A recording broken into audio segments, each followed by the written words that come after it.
Legend has it that vegetables were better before.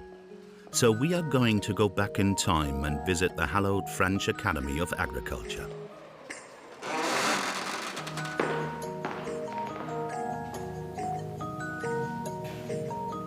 Where you can find the ghost of vegetables past. Between two old pamphlets on farming, we stumble across a hidden gem. The food composition table from 60 years ago.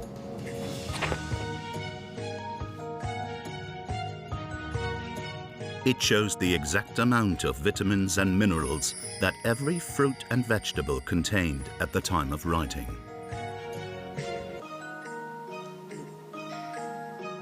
So we came up with a very simple idea to compare these old statistics with those of today.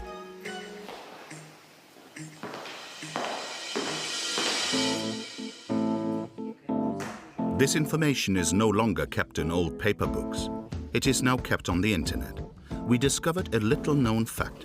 Fruit and vegetables have lost some of their vitamins and minerals. Take green beans, for example. In 1960, they contained 65 milligrams of calcium for every 100 grams. In 2017, they contain no more than 48.5 milligrams. That's a quarter less calcium. The same thing for vitamin C, 19 milligrams at the time versus 13.6 today. One by one, we examined the 70 most consumed fruit and vegetables and compiled the results into this table.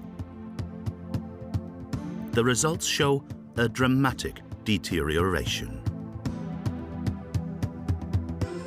In the space of 60 years, all 70 fruit and vegetables have lost an average of 16% of their calcium, 27% of their vitamin C, and almost less than half of their iron levels.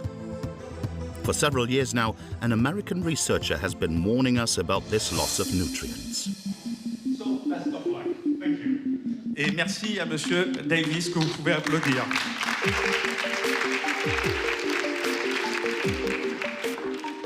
I'm here to tell you about an important problem that many people are not aware of: nutritional declines in foods.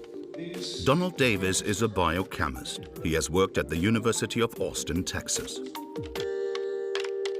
We showed him our comparative table. This looks like similar to what we find in US data and UK data. So what do you think? In the United States, Donald Davis analyzed the development of 43 vegetables between 1950 and 1999. I think that most of these declines are caused by increases in yield. When yields go up, there's less nutrients per weight of the food. A lot of agricultural scientists may not know about how big these effects are. This is kind of an embarrassing of they're always wanting to increase yield. If modern breeding was causing increases in flavor and increases in nutrients, I think they would talk about it a lot more. The tomato is one of the fruits that has seen the largest drop in nutrients, a quarter of its calcium and more than half of its vitamins. In order to understand this decline, we must trace fruit and vegetables back to their origin. Before the fruit even grows, the seed determines everything. Tomato farmers choose their seeds from these brochures. They are published by manufacturers such as Syngenta, Vilmorin or Close. To attract farmers, they mention their size, shape, color, and, in particular, their productivity.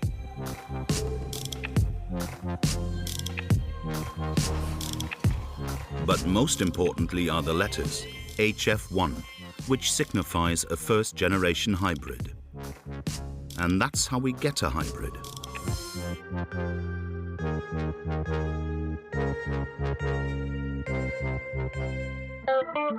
For example, let's take a plant that grows large but very pale tomatoes. We cross them with a plant whose tomatoes are red but too small. By combining these two varieties, we create what is called a hybrid, a plant that possesses both the genes of a large tomato and a bright red tomato. For 50 years, scientists from all over the world have been developing these hybridizations to create tomatoes that can withstand all sorts of bumps and bruises. You've heard of crash tests on cars. Here are crash test tomatoes.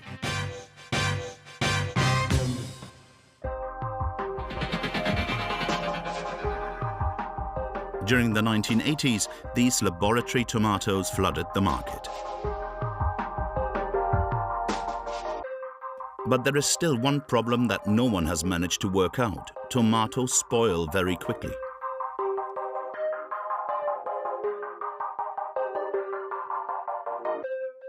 Until the day scientists invent the eternal tomato.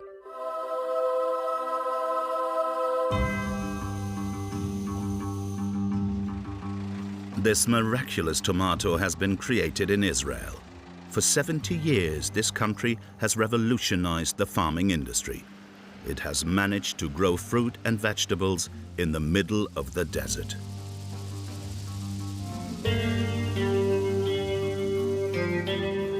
We met one of the fathers of the modern tomato at the Hebrew University of Jerusalem, the man who made this fruit practically immortal. Good morning. Good morning. Nice to see you. Yes. Hi. Good morning. Haim Rabinovich. We go straight to the farm. Yes. At 79 years old, Professor Rabinovich continues to develop future hybrids. This is a breeding greenhouse, so each plant is different. And I say, wow, this plant it looks stronger than this one, for instance, and definitely more than this one. We look for these differences in order to develop something which is better than the existing material. The best tomatoes are those that are well adapted for commercial production. Because although the researcher and his assistant may well be university lecturers, they also work for private corporations. Their research is currently funded by French seed company Vilmorin. It's owned by them. I cannot give it to anybody else. This is exclusive to them. You're the only one that got into this greenhouse. Beside you, no one can get here. They need to develop a tomato for southern European countries. Here there is a big one, look. Vilmorin are looking to have a winning hybrid in the Balkan market, which have a fruit size around 300 grams. Tomatoes as big as grapefruits that must grow on horizontal vines. This is the cluster which the flower are organized. Usually the cluster has 3 dimensions. The fruit grow in every possible direction. People like today what we call a fishbone cluster. From packing point of view, if you have 3 dimensions, it's very difficult to pack in a box. When you have a 2 dimension, you can put one on top of the other, and it's much easier.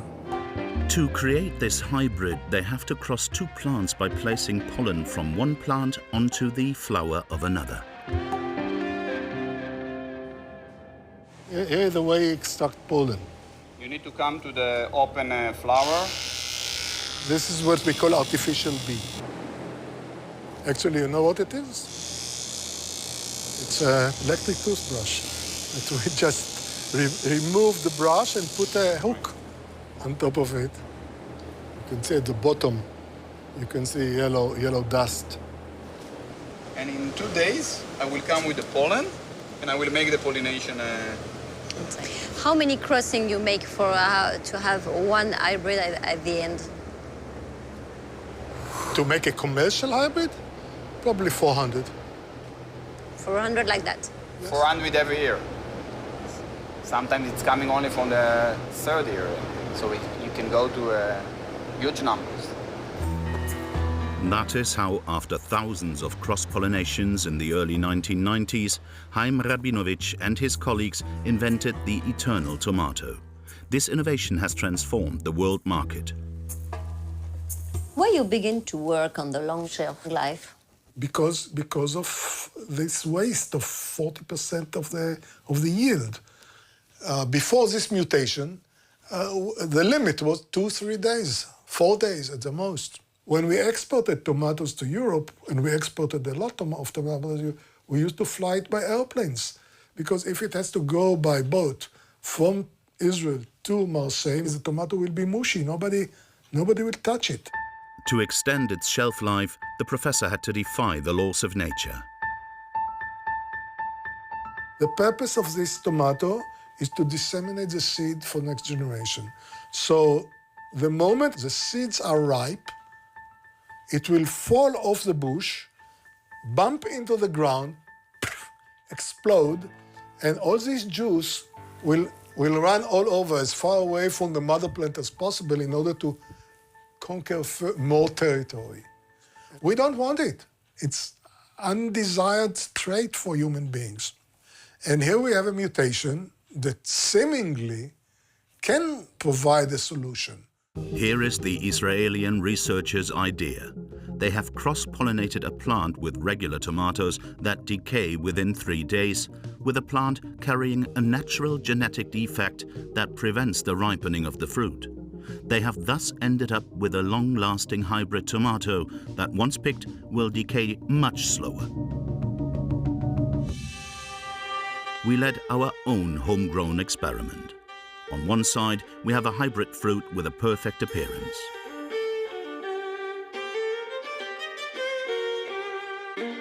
On the other side, an heirloom tomato that has not undergone any hybridization, with its speckled yellow skin and other small imperfections. Now, all we have to do is wait. After 3 days, the two tomatoes still look completely fine. But after a week, the heirloom tomato is no longer fit for sale because of these little black marks. Within 2 weeks, it even starts to go moldy. And what about the hybrid? Unaffected. In 2 weeks, it has not changed at all. Except for one thing. The stem comes off. It was only after day 25 that the hybrid became unsellable, now with mold and softer skin. Without hybridization, it would have looked like this. Its shelf life has therefore gone from 3 days to almost 3 weeks. But just like any deal for eternal youth, there is a price to pay. You can taste them.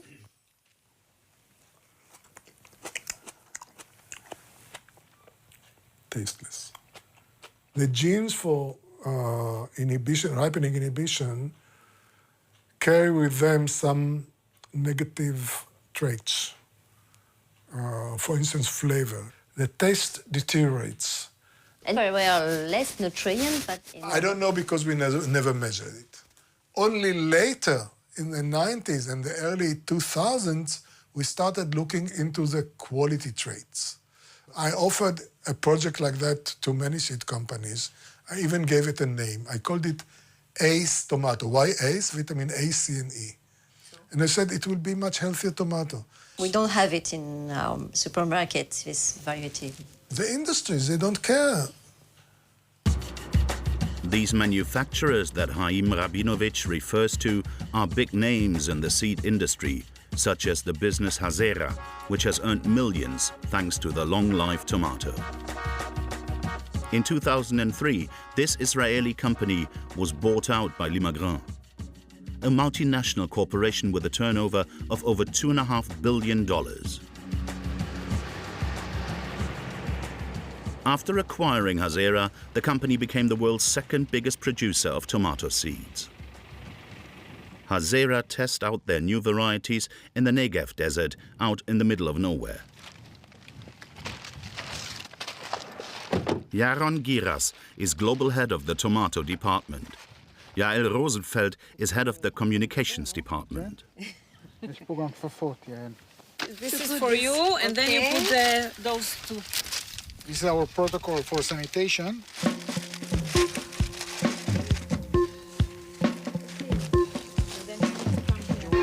The The 120 varieties in this demonstration greenhouse are advertised right down to their stem.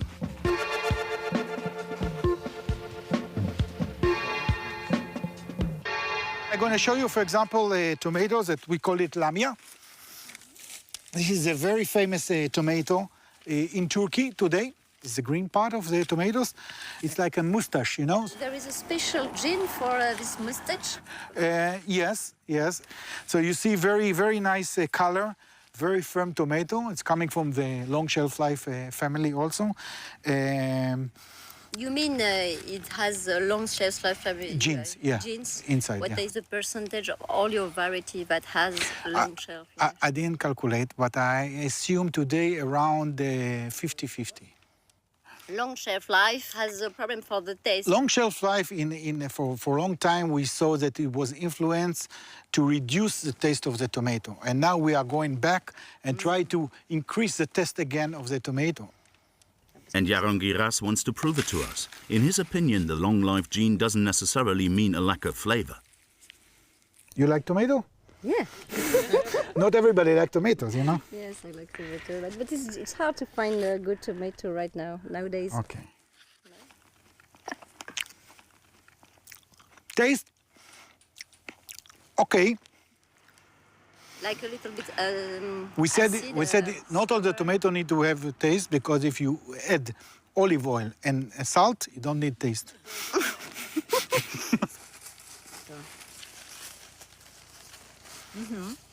I tell you, I know what is tomato. This is okay. Yeah, okay. Yeah, There is a worse. but for the market and for what they want, this is okay. I'm going to show you some tomatoes that you said, wow.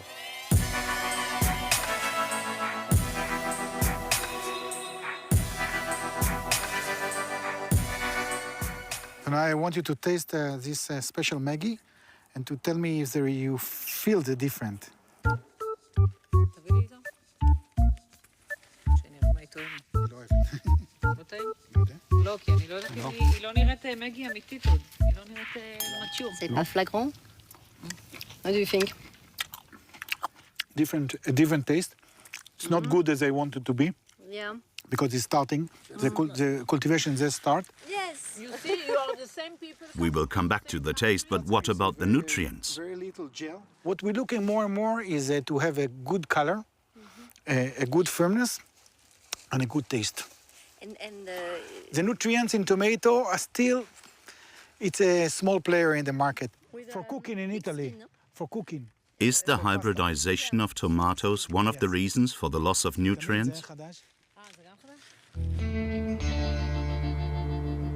In the south of France, in Bellegarde-du-Razès, Jean-Luc Borrol is one of the last artisan seed sellers in the country.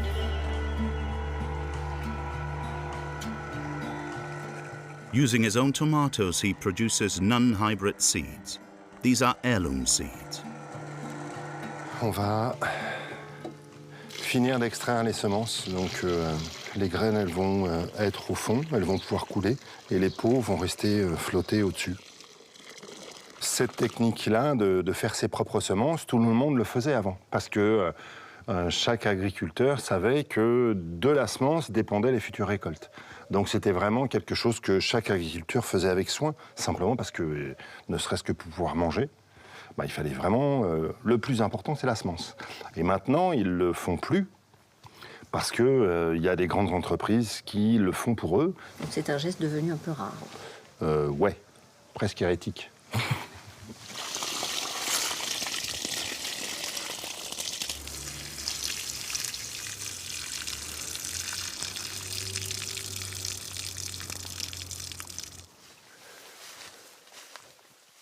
In his greenhouse, Jean-Luc Borrol only grows farmers' varieties. 100% natural farming. Effectivement, c'est un peu le bazar. Après, ça donne une impression de bazar parce que j'ai une toute petite surface et que pour rentabiliser cette petite surface, je serre beaucoup les tomates. Je travaille dans la terre, ce qui fait que moi, je mets aucun produit chimique. Je mets aucun produit d'ailleurs. Dans la serre, là, il doit y avoir à peu près une vingtaine de variétés.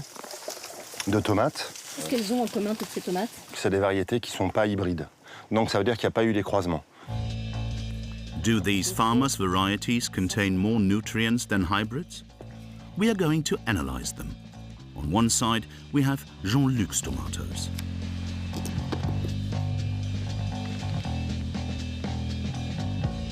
On the other, a hybrid with a similar appearance bought from the supermarket.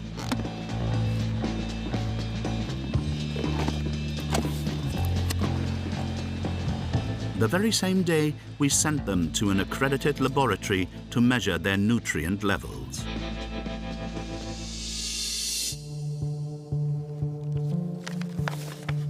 Three weeks later, the results arrive. The hybrid tomato contains a significantly lower level of the 5 nutrients analyzed.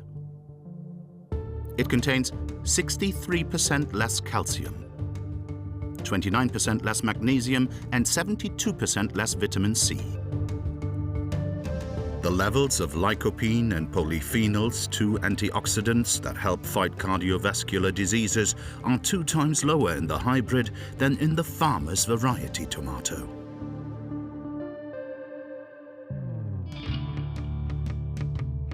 We then showed these analyses to Donald Davis, a specialist in nutrient loss. Congratulations. Okay. How's the taste? Is the taste different? Of course. Yeah. The heirloom one was very, very good. I ate it like candy.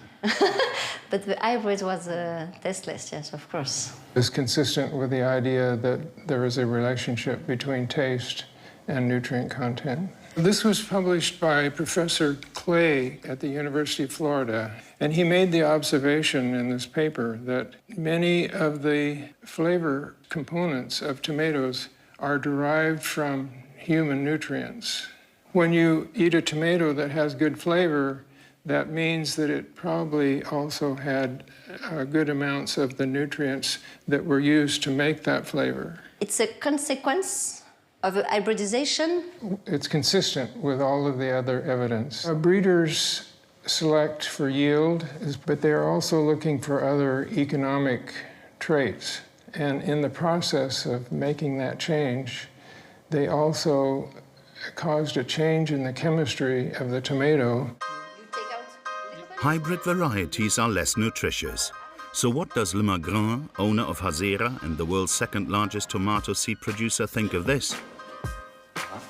Bonjour, je vous en prie. Non, merci.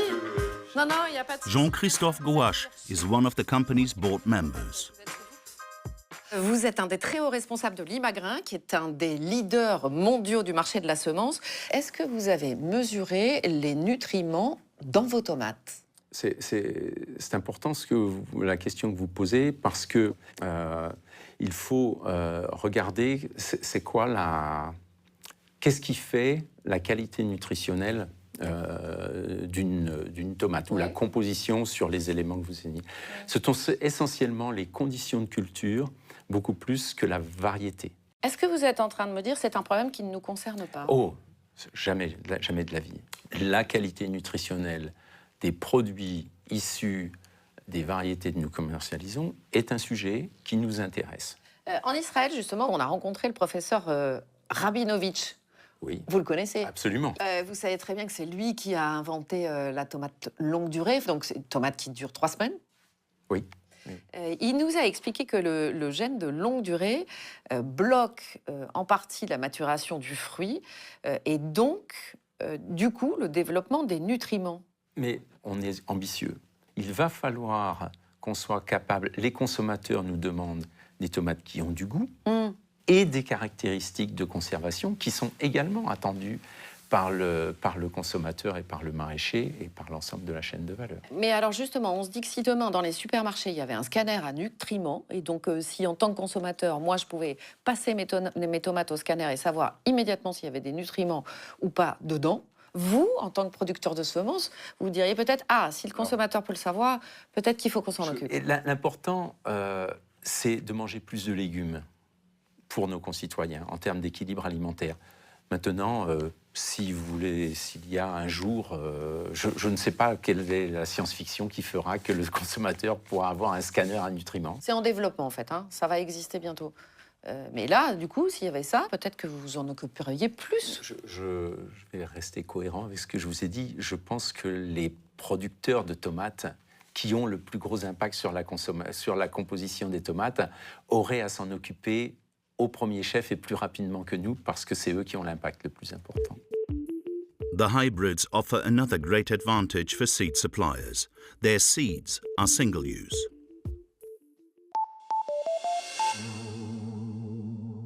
If you plant the seed of a hybrid plant, the genes mix, and when the plant grows, it's the luck of the draw. The tomatoes could be small, striped, or misshapen. This is why farmers must buy more seeds every year.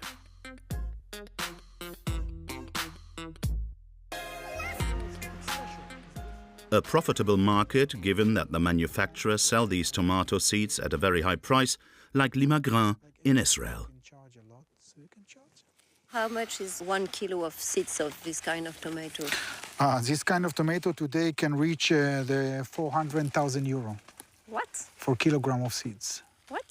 400,000 euro or more. Yes, you can buy a house with this. I've heard that the tomato seeds is the more capital gain of all the seeds. Yes. Yeah. The margin, or our margin is the highest that we can get in tomato. Why?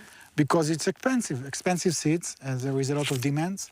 So it's a good business for us. If it's not, we are not here. The small yellow tomato, the most expensive variety in the greenhouse, costs $450,000 for every kilo of seeds. Even so, for a basic tomato, it is $67,000, double the price of gold. This is handwork. They need a lot of labor to make seeds. And where do you produce the seeds, the tomatoes? Like we told you today, in 22 different countries today, all over the world. And like which kind of country? Like Israel, like in Thailand, like in Chile, in Spain, in India, in many places. Seeds sold for the price of gold and produced by hand in countries with cheap labor. Welcome to the era of seed globalization. The tomato trail has led us to India. It was this report with a young girl on the front cover that prompted us to take the flight. Soiled Seeds, commissioned in 2015 by ICN, a Dutch NGO. In the seed sector, 16% of workers that produce vegetable seeds are children under the age of 14 years.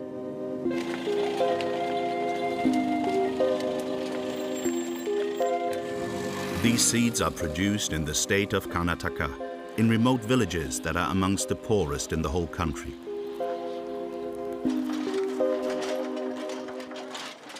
Here, the climate is mild for vegetables. Every year, 160,000 kilos of tomato seeds are produced to then be exported.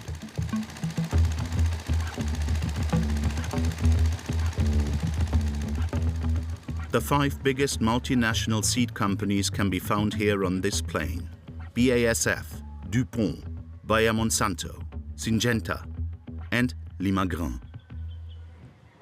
We are going to travel across it, together with the Hindu god Ganesh and one of the researchers from this NGO that works against child labor. In India, working before the age of 14 is illegal. Raviraj roams the area to count the children in the fields.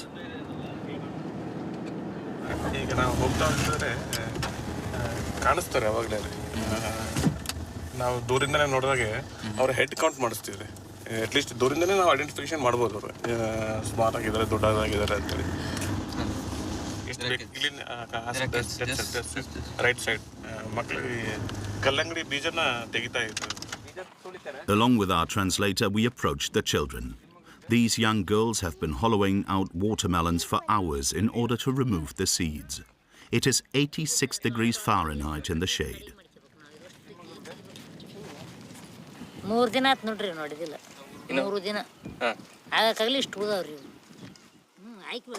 These girls have been recruited by a farmer who works for an Indian seed company.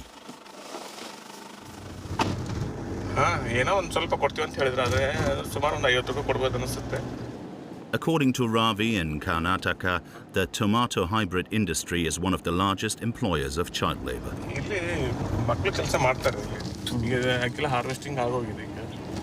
It's the end of the season. The fields are almost deserted, but a little further we notice some figures through the screens of this greenhouse.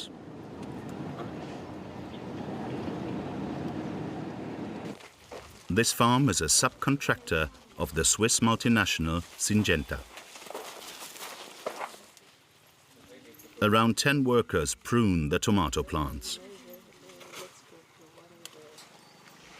A girl who is smaller than the others stares at us. The young girl on the left quietly tells her to bend down.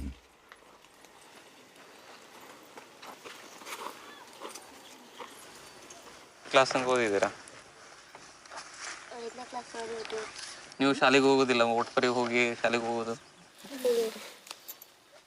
ಎಷ್ಟು ವಯಸ್ಸು ನಿಮಗೆ 17 ನಿಮಗೆ ಯಾಕೆ ಶಾಲೆಗೆ ಹೋಗಿ continue ಮಾಡೋದಿಲ್ಲ ಇಲ್ಲಿ ಶಾಲೆ ಇಲ್ರಿ ಅದಕ್ಕೆ ಹೋಗಲ್ಲ 5ನೇ ಕ್ಲಾಸ್ ವರೆಗೂ ಅಷ್ಟೇ ಐತ್ರಿ ಇಲ್ಲಿ ನೀವು ಎಷ್ಟು ವರ್ಷದಿಂದ ಮಾಡ್ತಿದ್ದೀರಾ ಇದು ನಾವು ಈಗ 3 ವರ್ಷ ಆತ್ರಿ ಬರಕ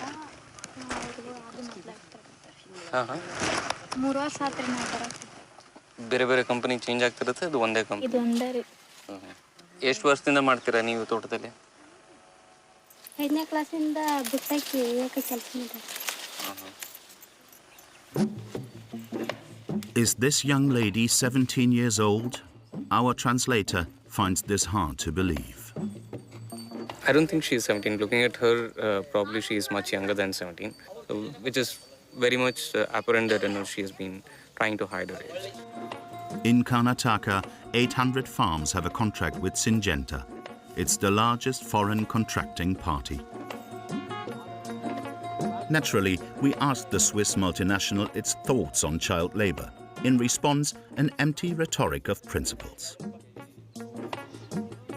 Syngenta conforms to all labor laws. Syngenta's equitable work policy promotes decent working conditions and also tackles the problem of child labor.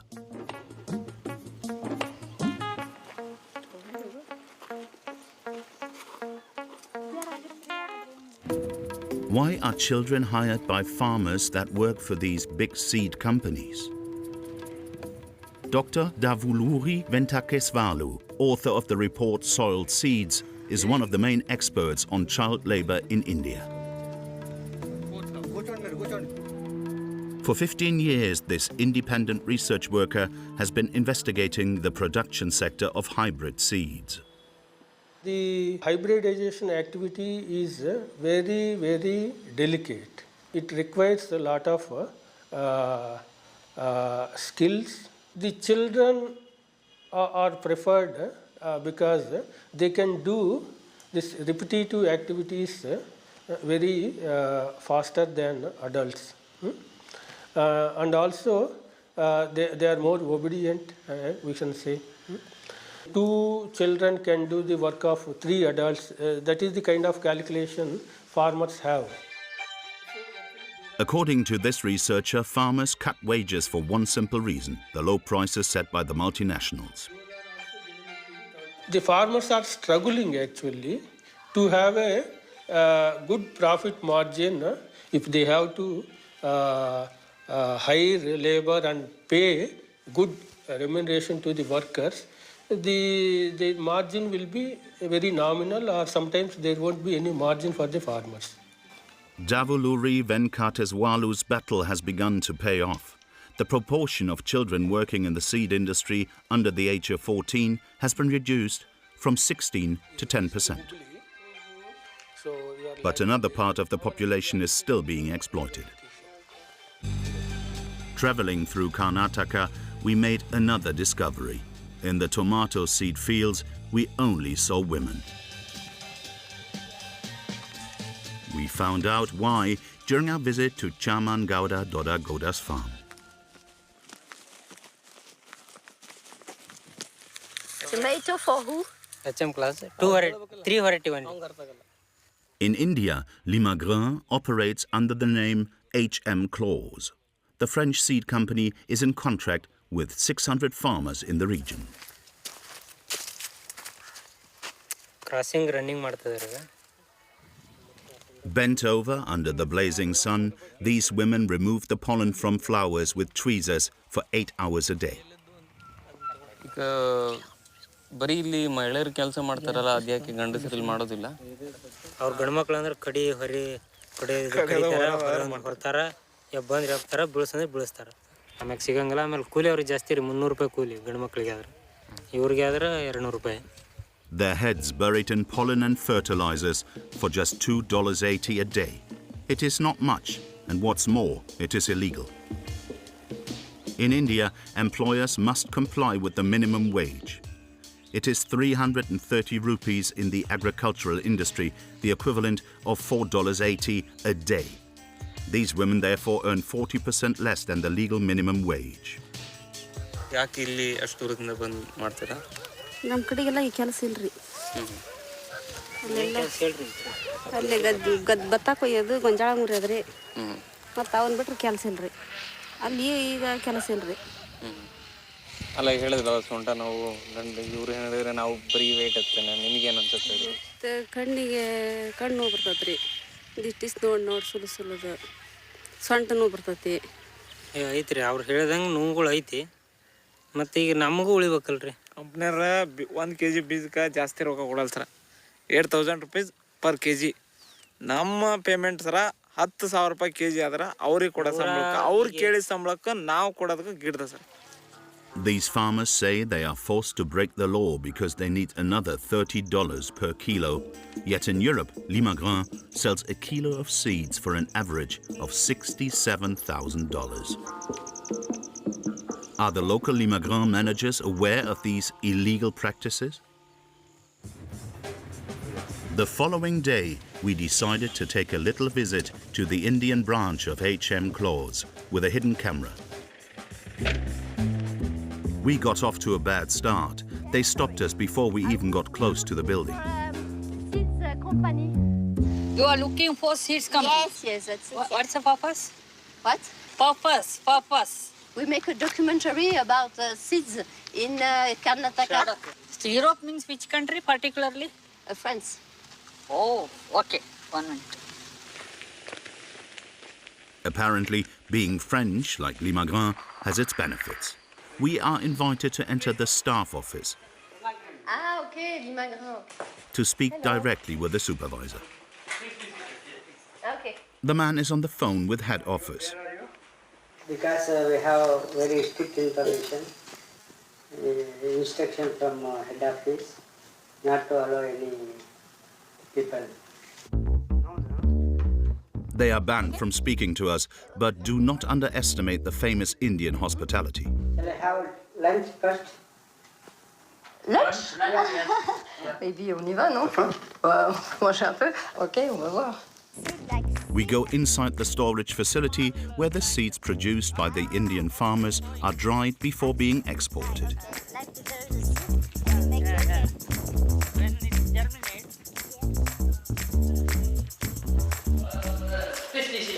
Oh, thank you.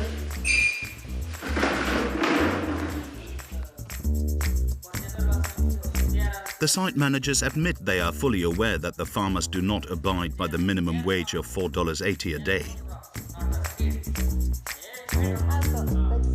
What is the salary for one worker? 200 rupees. Okay, for 8 hours. Okay. Yeah, because some farmers say they have no. More shocking information. According to this executive, the firm even violates this law with its own employees. How much are paid in HM Close Farm? We pay around 285 rupees. According to the supervisor, the business has a knack for hiding the price of seeds in Europe from the farmers. What are the name of a tomato? It is very secret. We put numbers. Production people, we should not know the names. Why? Suppose you come to know that this product is very popular and is produced by this name. So what is Limagrin doing to combat these illicit practices? Ouais. Alors, est-ce que vous connaissez le rapport qui s'appelle Soiled Seeds? Il est ici. Oui. Ouais, il a donc été rédigé en 2015 sur le travail des enfants et l'exploitation des femmes. Et alors ici, vous allez voir, page 6, donc je vous le montre là, la part des enfants de moins de 14 ans varie entre 10,5 et 16,3%, donc de tous les gens qui travaillent, notamment dans les fermes de Limagrin. La première chose que je souhaite vous dire, affirmer haut et fort, il n'y a pas de travail des enfants sur les sites de Limagrin. Mais chez vos sous-traitants, qui travaillent pour Limagrin en Inde, est-ce que vous nous affirmez qu'il n'y a pas de travail d'enfants? Nous sommes passés de ces 10 à 15%, et ce n'est pas parfait, à moins de 1%. Et donc toutes les mesures ont été prises. Lesquelles? Des mesures contractuelles, d'interdiction du travail des enfants, tout un travail de formation et d'éducation, de sensibilisation, et ensuite allant jusqu'à des sanctions pour être certain, autant que faire se peut, que le travail des enfants n'existe pas. Autant que faire se peut. Le travail des enfants, Madame Lucet, c'est trop sérieux ce sujet-là. Non, mais c'est très sérieux, c'est pour ça qu'on vous pose des questions. Une tolérance zéro, Madame Lucet. Est-ce que nous pouvons, dans un territoire comme l'Inde, avoir toutes les certitudes? Probablement non. Mais la détermination, elle est sans faille, Madame Lucet. Dans les femmes qui travaillent pour vous, on a vu que les femmes sont toutes payées en dessous du minimum légal, c'est-à-dire 2,50 € par jour contre 4,25 € le salaire minimum. Un commentaire? Je ne peux pas être d'accord avec ce commentaire. Limagrin, avec ce chiffre? Absolument. Mais on l'a vu sur le terrain. Je m'inscris en faux sur cette réalité. Maintenant, je suis certain de notre engagement, Madame Lucet. Parce que moi, je vais vous dire autre chose. Vous vous dites, mais les salariés de Limagrin, ils sont payés au salaire légal en Inde. Minimum légal, je vous le rappelle, 4,25 € par jour en Inde, d'accord? Les salariés de Limagrin, ils sont payés 3,60 €. Et ça nous a été confirmé par un responsable de Limagrin. Les salariés de Limagrin, partout où nous opérons, sont payés au minimum légal ou au-dessus du minimum légal. Vous êtes allé en Inde dernièrement? Je suis allé en Inde plusieurs fois. Mais dernièrement? Non, c'est pas dans mes fonctions aujourd'hui d'aller en Inde. Parce que nous, on y allait dernièrement et c'est les chiffres sur le terrain pour le coup. La réalité de terrain, Madame Lucet, nous la connaissons. Je m'inscris en faux sur cette affirmation. Nowadays, it's almost impossible to find seeds that have not been hybridized or cloned by the industry. Corn, vegetables, rice, wheat, sunflowers, the same modern and uniform plants are being imposed all over the world.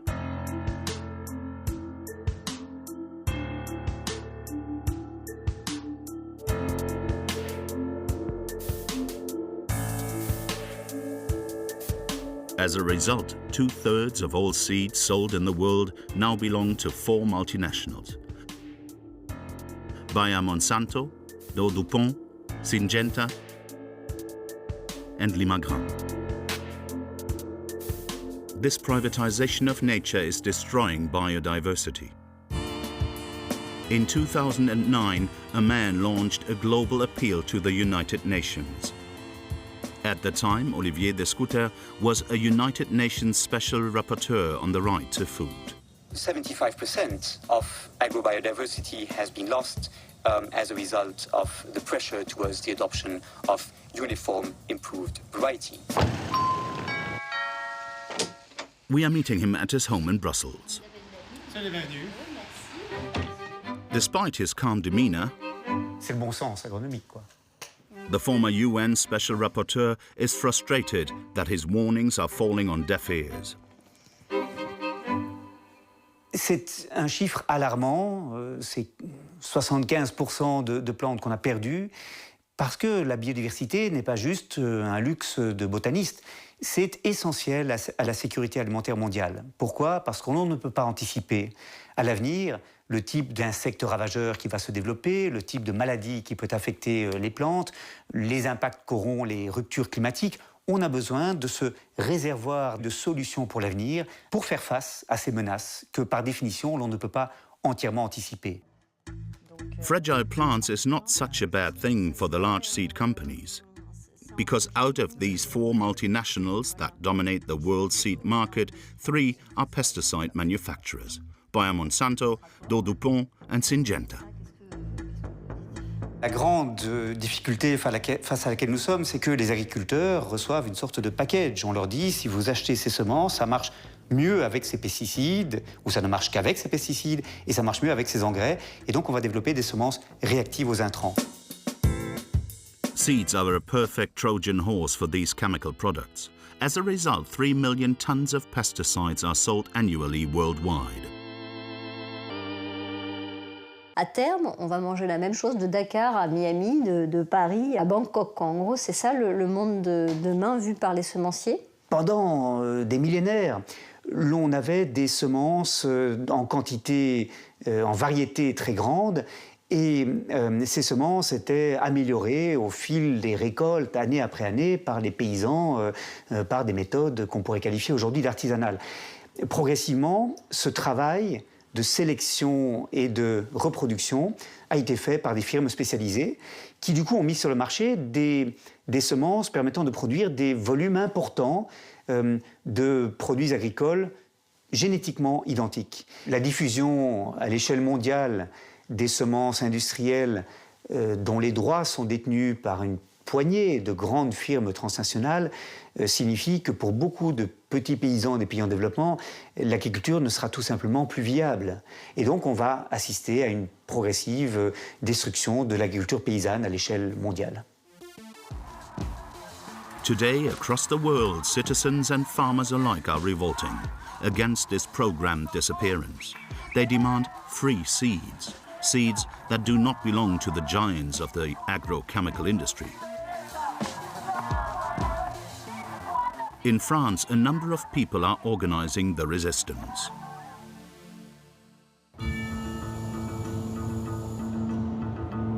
In the southwest of the country, in the depth of a valley, you will find the hideout of Cocopelli.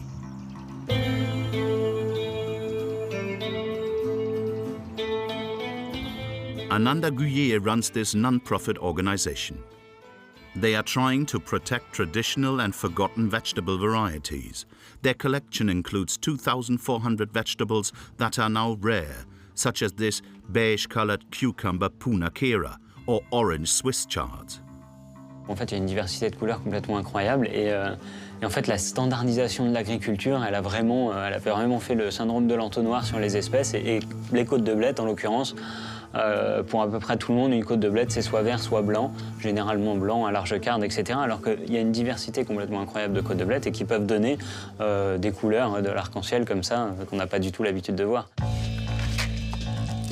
To help with the preservation of these varieties, Cocopelli has launched the scheme Seeds Without Frontiers. C'est de là que tous les colis pour les campagnes de solidarité comme Semences sans frontières sont expédiés. Donc on envoie tous les ans des centaines de colis partout sur la planète avec des petites fiches techniques. Ça, c'est des retours en fait de plein de projets qu'on a soutenus. Quel pays? Oula, mais là, il y a quasiment tous les pays. On en a en Inde, on en a en Amérique centrale, en Amérique du Sud, un peu partout en Asie aussi. Enfin, vraiment, en fait, ces populations ont été totalement asservies par les multinationales de l'agrochimie, de l'agroalimentaire. Et du coup, ils perdent toute leur variété hyper vite, des fois en l'espace d'1 ou 2 saisons. Et donc nous, ce qu'on fait, mais on est tout petit face à ces multinationales, donc c'est une action assez modeste, mais qui porte quand même ses fruits. La preuve ici, avec tous ces retours, on ramène ces variétés-là et surtout on ramène le savoir avec, modestement encore. On n'a pas la prétention d'avoir la science infuse, mais en tout cas on essaye de les aider à retrouver cette autonomie alimentaire via la reproduction de semences. By conserving these endangered seeds, we are taking back the choice to plant or eat non-standardized fruit and vegetables, which are the best produce for both our planet and our health. But perhaps most importantly, we will liberate the vibrant common good of humanity.